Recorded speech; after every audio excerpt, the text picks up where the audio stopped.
This is my true story. My son locked me in the bathroom for 2 days because I used too much hot water. No food, no chair, just a cold floor and tap water. I listened to him laughing with his wife while I sat there alone. I gave him my whole life and he gave me a locked door. When he finally opened it, I said nothing. But in my mind, I had already decided what I was going to do. Before I tell you what I did next, comment where you're watching from and what the time is it there right now. And please subscribe so my story can reach to more people like me. I raised my son alone after his mother passed away. Cancer took her when he was only 8 years old. From that day, I promised myself I would never let him feel alone or unprotected. I worked every job I could find. Mornings cleaning blood off hospital floors, evenings loading trucks at a warehouse, weekends fixing anything people would pay me for. I went without new clothes for years so he could have school uniforms that didn't shame him. I skipped meals so he could eat 3 times a day. Every birthday, I made sure he had a cake, even if I had to bake it from scraps in the kitchen. When he wanted to play football, I paid for his gear with money from pawning my father's pocket watch. When he needed help with homework, I stayed up late to help him, even after 12-hour shifts that left my hands shaking. I thought love and sacrifice would be enough to raise him into a man who respected me. When he grew older, I paid for his college so he wouldn't have debt. I didn't want him to struggle the way I had. I worked overtime, sometimes taking double shifts to cover every tuition bill on time. I didn't tell him that while he was studying in warm classrooms, I was cleaning offices at night, my hands numb from chemical cleaners in the mop bucket. I thought it was worth it because I was investing in his future. I imagined him graduating, getting a good job, and maybe one day looking at me with something softer than obligation in his eyes. When he got married, I wanted him to start his life without worry. I gave him a house, the house I had worked decades to buy. It was my wedding gift to him. I thought it would secure his future and keep him safe. I even told him, "This is yours now, so you'll always have a place to live." I didn't mention that the deed was still in my name because in my mind, there was no reason to doubt him. He was my son. Why would I ever need to protect myself from my own child? I moved into one of the smaller bedrooms so they could have the main part of the house to themselves. I stayed out of their way. I cooked my own meals. I cleaned my own room. I thought I was being respectful. I didn't want to interfere in their marriage, and I believed that giving them space would keep our relationship peaceful. But little by little, things began to change. The gratitude I thought he felt for me, it started to fade. I was no longer the man who sacrificed for him. I became the old man in the back room. He began making small comments about the way I lived. At first it was about the TV. You watch too late at night. Then it was about food. Stop buying so much milk. I told myself it was just him being stressed from work, maybe even worried about bills. But the comments kept coming. The way he looked at me shifted from warmth to irritation. I had given him everything I had. I didn't keep savings for myself because I thought he would always make sure I had what I needed. I believed our bond was built on trust, respect, and love. But standing in that house, the one I bought, the one I gave him, I started to feel like a stranger.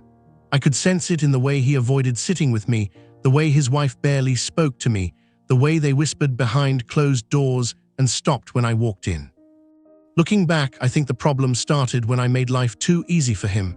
He never had to fight for anything the way I did. He never knew what it was like to be cold, hungry, and still have to go to work. He never learned how heavy sacrifice feels on a man's back. Because of that, he didn't value what he was given. And maybe, just maybe, he didn't value me anymore either. I still remember the day I first noticed his patience had run out. I had been fixing the garden fence in the back. It was something I always did to keep the place nice. He came outside, saw me working, and instead of saying thank you, he asked, "Why are you making noise right now? I'm trying to relax." I laughed it off, thinking maybe he was having a bad day, but inside it hurt. It hurt because I realized he didn't see me as helping. He saw me as a bother. Even then, I didn't let my mind go to the dark place. I still thought, he's my son. He'll come around. I thought about all the years I had been there for him. How could he forget the man who carried him on his shoulders when he was too tired to walk? The man who worked himself sick so he could live without debt? The man who gave him a house without asking for a penny in return? I told myself blood was stronger than irritation, that deep down he still respected me. But that belief, that hope was the same thing that blinded me to what was coming next. I didn't see how far the disrespect would go. I didn't see how my own son, the boy I raised with my own hands, could turn around and treat me not as a father, but as someone in the way. That was before the night he decided to lock me in the bathroom. Before I realized that all my sacrifices, all my love, and all my years of work meant nothing to him anymore. Before I understood that sometimes the people you give everything to are the same people who will take the last piece of dignity you have left. It started with little things so small at first that I told myself not to make a big deal out of them. My son began acting like the house wasn't mine anymore, like I was just a guest who stayed too long. He would walk into my room without knocking and tell me the TV was too loud even when the volume was barely up. He complained about the way I folded laundry. He told me I shouldn't cook certain foods because the smell stays in the house too long. These were things I had been doing for decades, but suddenly they were a problem. I brushed it off as stress from his job. I told myself marriage changes people. Maybe he was adjusting to having both his wife and me under the same roof, but deep down something in me started to feel uneasy. The warmth in his voice when he spoke to me was gone. His words were shorter, colder. I could hear the irritation in his tone, as if every little thing I did was some kind of inconvenience to him. It didn't stop there. He began controlling things in the house. The thermostat, the lights, the hot water. I'd go to take a shower and find that the water never got warm enough. I later realized he had turned down the water heater to save money. If I left a light on in the hallway because I didn't want to trip at night, he would turn it off and say, "You're wasting electricity." I had lived frugally my entire life, but now it felt like he was treating me as if I didn't understand basic responsibility. The worst part wasn't the rules, it was the way he enforced them. He would say things with a sharpness that cut deeper than I wanted to admit. It wasn't, "Dad, could you turn off the light when you're done?" It was, "Why are you leaving lights on? Do you think this place runs on free electricity?" That tone, it made me feel small. It made me feel like I was living in a stranger's house instead of the home I had bought with my own two hands. His wife never defended me. If anything, she seemed to encourage the way he spoke to me.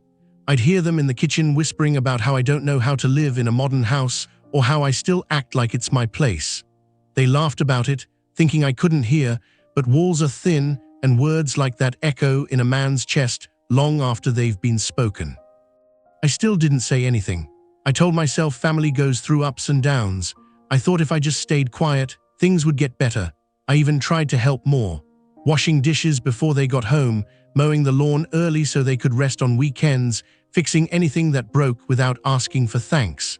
I thought maybe if I showed them I was trying, they'd stop treating me like a burden. Instead, the opposite happened. The more I tried, the more they acted like I was in the way. If I washed the dishes, they'd complain I didn't load the dishwasher the right way. If I mowed the lawn, he'd tell me I cut it too short. It was as if nothing I did was good enough anymore. I began to feel like my presence was something they tolerated, not welcomed. They had their life, their marriage, their plans, and I was just the old man in the background taking up space. It's a feeling that's hard to describe unless you've lived it. When someone you love doesn't outright tell you to leave, but every word and action quietly pushes you toward the door. There were nights I lay in bed staring at the ceiling, wondering what I had done wrong. I raised him with respect. I never spoke to my own father the way he spoke to me. I never ignored my father's presence or made him feel unwanted in his own home. So why was my son doing it to me? The answer came slowly, not in words, but in the way he looked at me. It wasn't the look of a son seeing his father. It was the look of someone seeing a problem that needed solving. One evening, I overheard him telling his wife that once I was out of the picture, they could finally renovate the house the way they wanted. He spoke about it like I was just another piece of old furniture that needed to be removed. That night I couldn't sleep. I realized for the first time that my place in his life wasn't secure just because I was his father. Blood didn't mean loyalty. Love didn't mean respect and gratitude. Well, gratitude could disappear faster than I ever imagined. I still didn't know how far he would take it. I didn't know the day was coming when his irritation would turn into something far worse. But I could feel it. The shift. Something in him had changed. And no matter how hard I tried to ignore it, I couldn't shake the feeling that the next time he lost his temper, he wouldn't just raise his voice. I was right. It happened on a cold evening, one of those nights when a hot shower feels like the only thing that can wash away the heaviness of the day. I had spent hours fixing a loose fence panel outside, my hands numb from the wind, my back ached, my knees throbbed, and all I wanted was 10 minutes under warm water. That was it, 10 minutes. I didn't even think about the water bill or how much hot water was left in the tank. I had never been told there was a limit, at least not one that felt this strict. I just wanted to stand there, let the steam loosen my stiff shoulders and breathe without feeling like a guest in my own home. Halfway through, I heard the pounding. At first, it was a light knock, but it quickly turned into loud, angry thuds. My son's voice came through the door, sharp and accusing. "How long are you going to be in there? You're wasting all the hot water." I tried to answer calmly, telling him I was almost done, but before I could even finish my sentence, he shouted back, his words dripping with contempt. "You think I'm made of money? You have no respect for other people in this house." There was no reasoning with him. His voice was so loud it drowned out the sound of the running water. And then, without warning, I heard the distinct click of the lock from the outside. My heart sank. He had locked me in. At first I thought it was a joke, a cruel one maybe, but a joke nonetheless. I called his name, told him to unlock the door. No answer. I banged on the door thinking maybe he'd realize how absurd this was, but all I heard was the sound of him walking away. Minutes passed, then hours. I sat on the edge of the bathtub, wrapped in a towel that quickly grew cold. The steam faded, replaced by the chill of the tiles. My stomach growled, my throat dry. I had nothing to eat, nothing to drink, except the trickle of water from the sink. From the other side of the door, I could hear him and his wife laughing, their voices muffled but unmistakable. They were watching TV, eating dinner, living their lives, while I sat trapped in the smallest room of the house I owned. Every sound from outside was a reminder that they had chosen to put me here and that they weren't in any hurry to let me out. The first night I barely slept. The bathroom floor was cold and unyielding, and every time I drifted off, the ache in my back or the sound of pipes groaning would jolt me awake. By morning, my head pounded from dehydration and my hands trembled from hunger. I thought maybe he'd let me out once he cooled down, but when the second day began, I realized this wasn't about cooling down. This was about control. This was about humiliation. He would pass by the door and I'd hear the faint jingle of keys, but he wouldn't stop. Sometimes he'd linger just long enough for me to know he was there, then walk away. It was like he wanted me to understand my place, like he wanted to break me without laying a hand on me. By the end of the second day, something inside me shifted. The anger was there, yes, but beneath it was something deeper, a final quiet breaking point. I knew in that moment that whatever bond we had as father and son was gone. He had crossed a line that couldn't be uncrossed. On the morning of the third day, the door unlocked just like that. No apology, no explanation. He didn't even look at me. He just muttered, "Don't waste water again," and walked away. I stepped out, my legs stiff and my head light. I didn't respond, I didn't yell, I didn't tell him how cruel he had been. I just walked to my room, closed the door, and sat on the edge of my bed. I didn't know exactly what I would do yet, but I knew one thing. This house, the roof over his head, the walls he thought belonged to him, they were mine. And before long, they wouldn't be his anymore. The first thing I learned in that bathroom was how quickly time can turn into an enemy. At first, I thought in hours, telling myself I'd be out soon, that maybe he just wanted to prove a point. But as the hours stretched into a day, then two, the clock stopped feeling like a measure of time and became a reminder of how forgotten I was. I had no food. My only water came from the small sink, and even that felt like swallowing metal after a while. The bathroom had no window, so I couldn't even tell if it was day or night, unless I listened closely for the sound of the TV or the hum of the fridge outside. Those became my only markers of the world continuing without me. The air in there felt heavy, stale. Every breath carried the faint scent of damp towels and old cleaning products. I paced the small space back and forth until my knees begged me to stop. Then I'd sit on the cold floor, my back pressed against the tub, staring at the same white tiles until my eyes blurred. Sometimes I heard their voices, my son's laugh, loud and sharp, followed by his wife's softer giggle. The sound of plates clinking, a door opening and closing, the creak of the couch when they sat down. Life was going on out there. Meals were being eaten. Shows were being watched. While I sat here in silence, not once did I hear footsteps that slowed in front of the door. Not once did a hand knock to ask if I needed anything. By the second morning, My body began to protest. My lower back ached from sleeping in awkward positions on the floor. My stomach felt like it was folding in on itself. My head was light, my hands trembling from weakness. I tried doing small stretches to keep myself from stiffening up completely, but even that took energy I didn't have. At one point, I caught myself wondering if they had actually forgotten about me. But then, I'd hear movement outside, a door shutting, a cough, and I knew they hadn't. They just didn't care enough to end this. I remembered the years I had spent raising my son alone, the double shifts I worked so he could have a warm bed, full meals, a college education. I remembered the nights I skipped dinner so he could have seconds. I remembered the pride I felt when I handed him the keys to this very house on his wedding day. Every sacrifice I'd made was locked in here with me, reduced to nothing more than a bitter taste in my mouth. I thought about calling out, maybe pleading, but the thought made me sick. If I had to beg my own son for freedom, then whatever love we had left wasn't worth saving. That's when the anger came, not loud, not fiery, but cold. The kind of anger that doesn't shout, it waits, it watches, it plans. I realized I was no longer the father in this house. I was just another expense, another mouth to feed, another body taking up space. By the end of the second day, my decision was made. I didn't know exactly when or how, but I knew I would leave. And when I did, I wouldn't just walk out. I would take away the one thing he thought he could never lose. When the door finally unlocked on the morning of the third day, the light from the hallway hit my eyes like a blade. I stepped out without looking at him, my body stiff, my face calm. I walked to my room, shut the door, and sat on the bed. I had no intention of yelling, no intention of demanding an apology.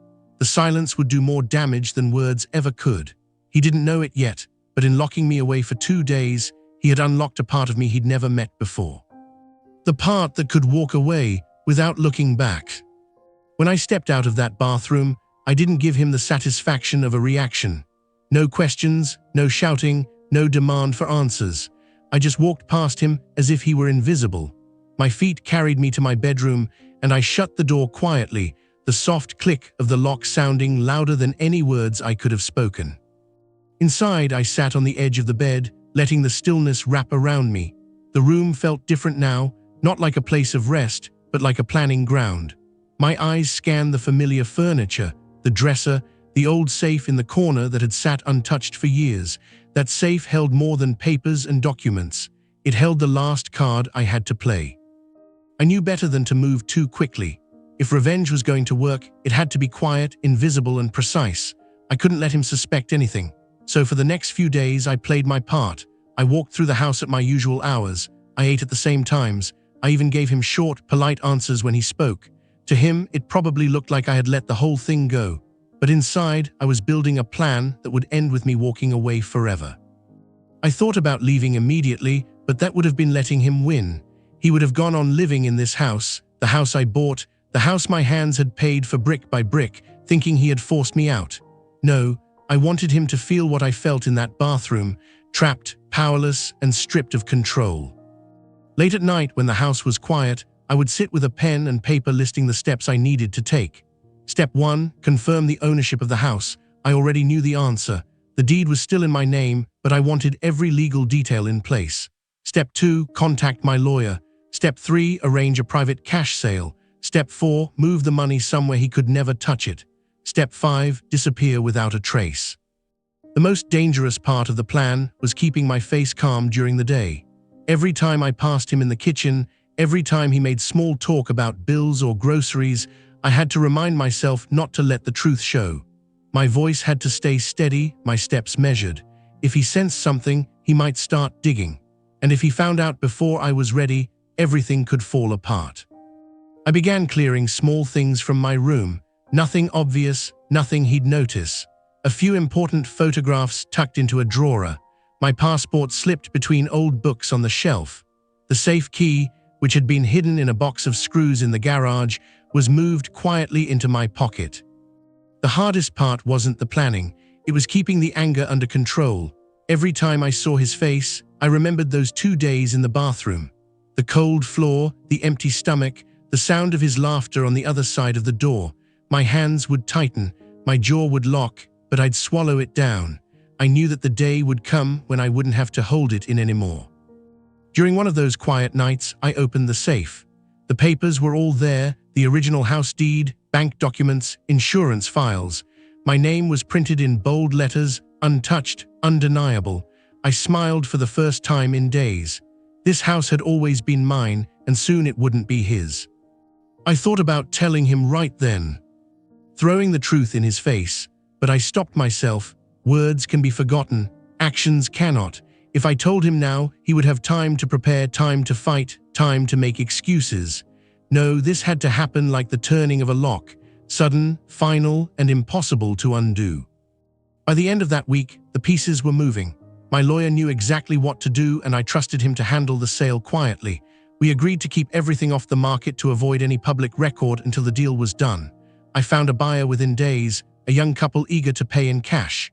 I didn't tell a soul, not the neighbors, not friends, not even distant relatives.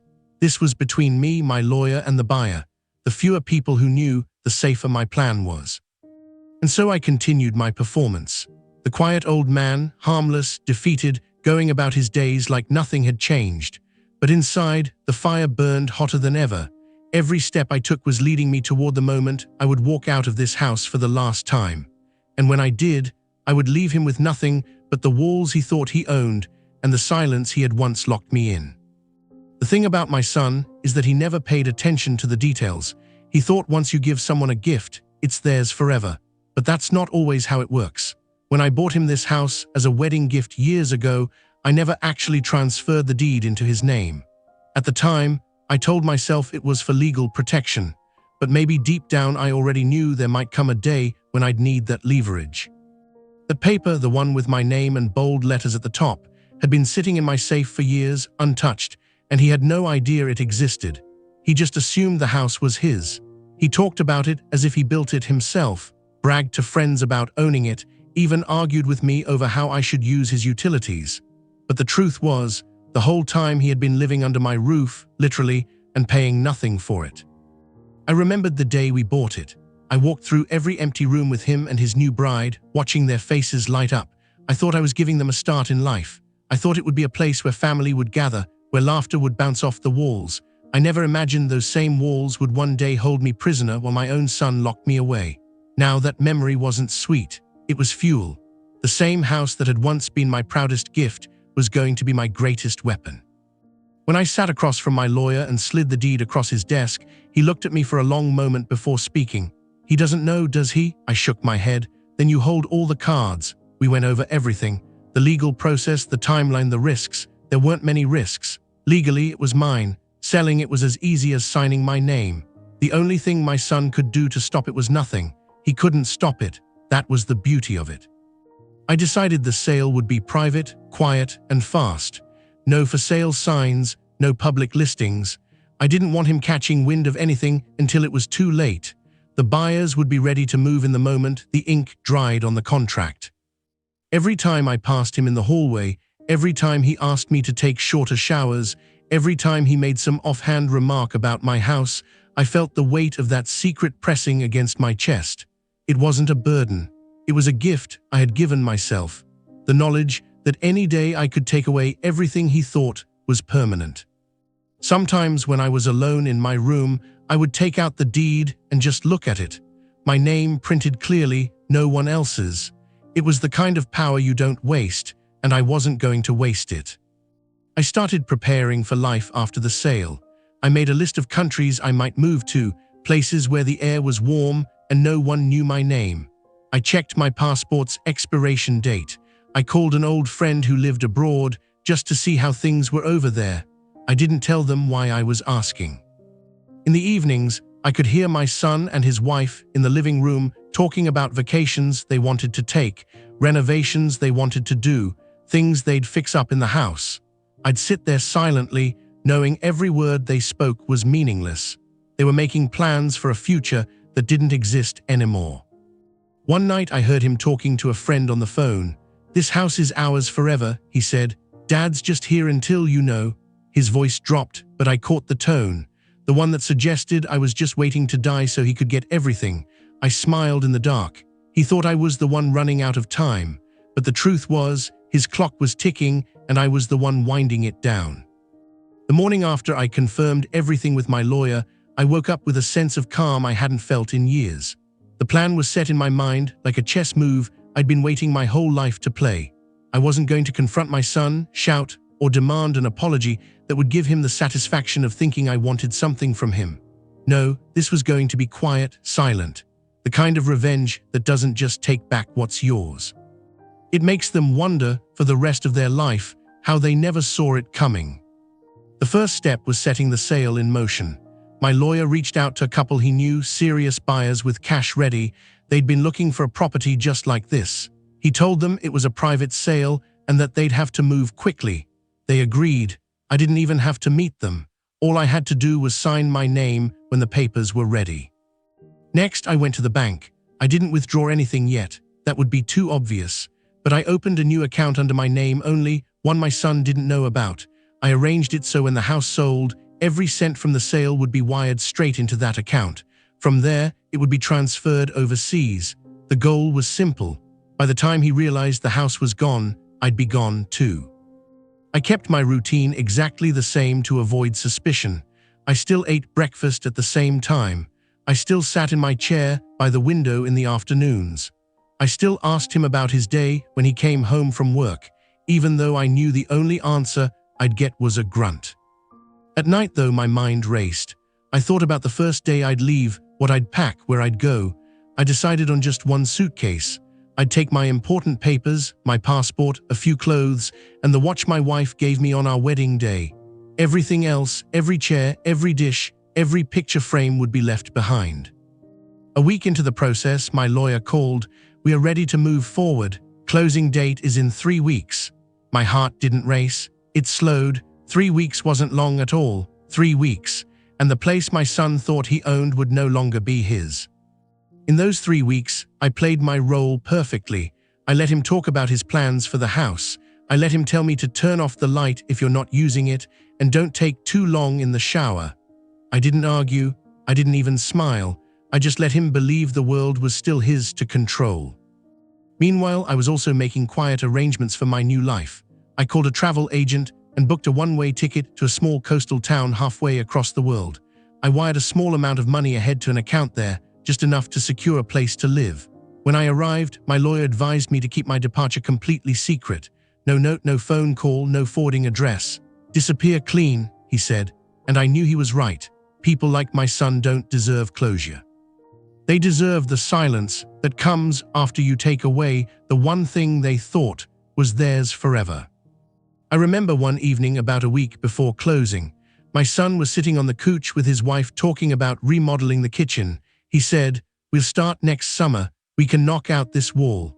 His wife laughed, dreaming out loud. I sat in my chair sipping tea and thought, you won't even own these walls next summer. The final week before the sale, I withdrew a small amount of cash each day, just enough that it wouldn't raise suspicion. I kept it hidden in my suitcase, ready for the morning I'd leave.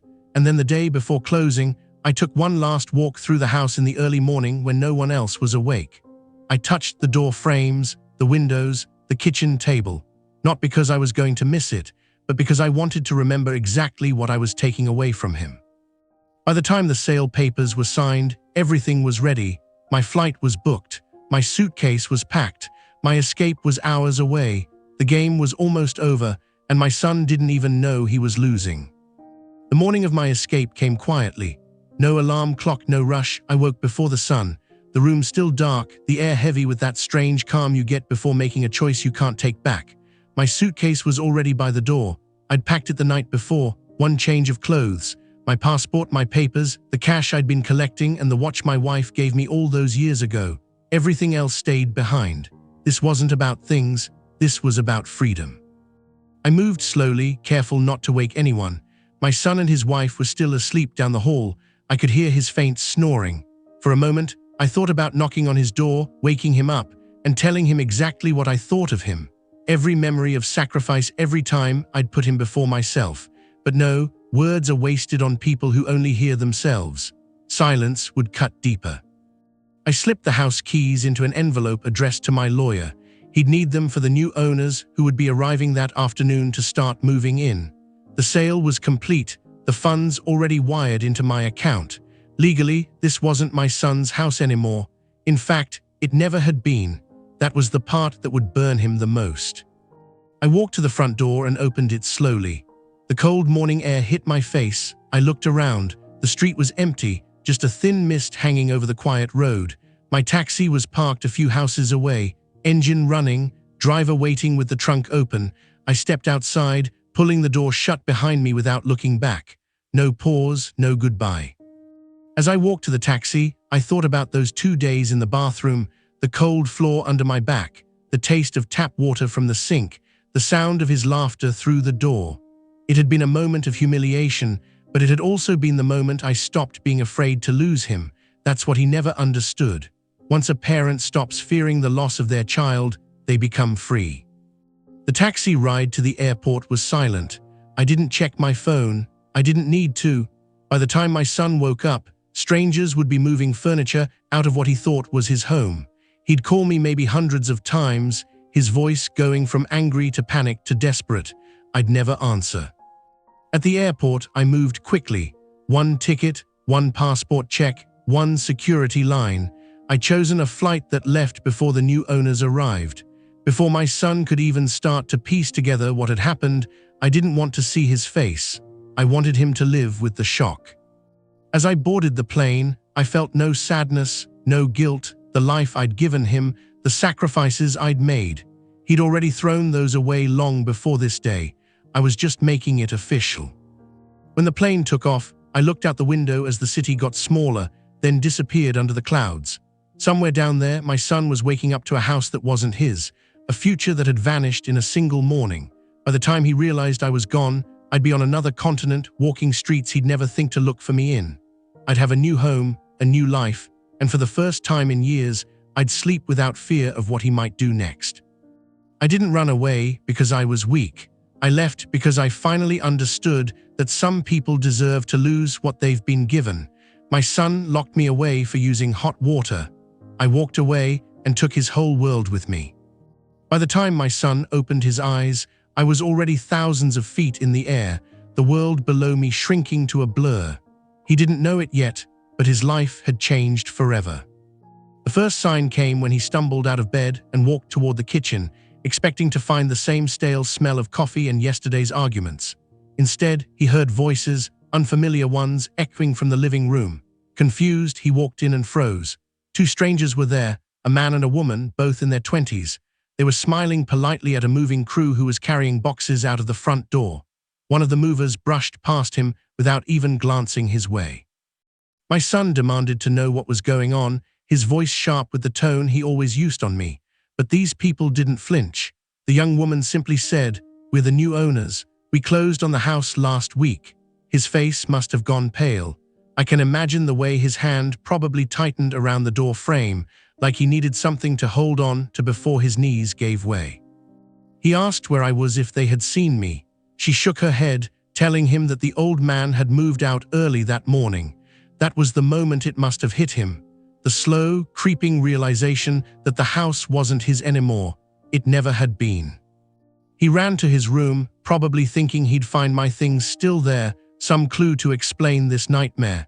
But the drawers were empty. The safe was gone. The closet held nothing but the suit he'd worn to his wedding. He must have called me then, his hands shaking, his voice somewhere between fury and panic. I didn't answer. I wouldn't ever answer.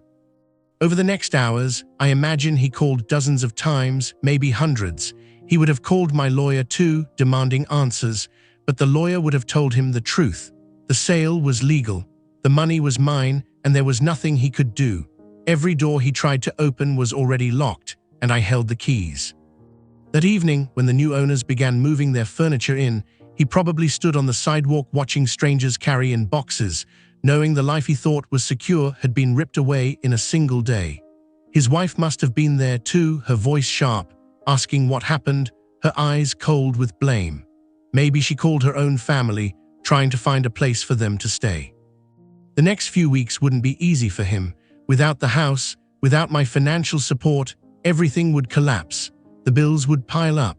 The rent for a smaller place would feel like a weight on his chest. Every hot shower he took after that, Every drop of water would remind him of the moment he locked me away over something so small. I wasn't there to watch it, but I didn't need to be. I knew my absence would speak louder than any words.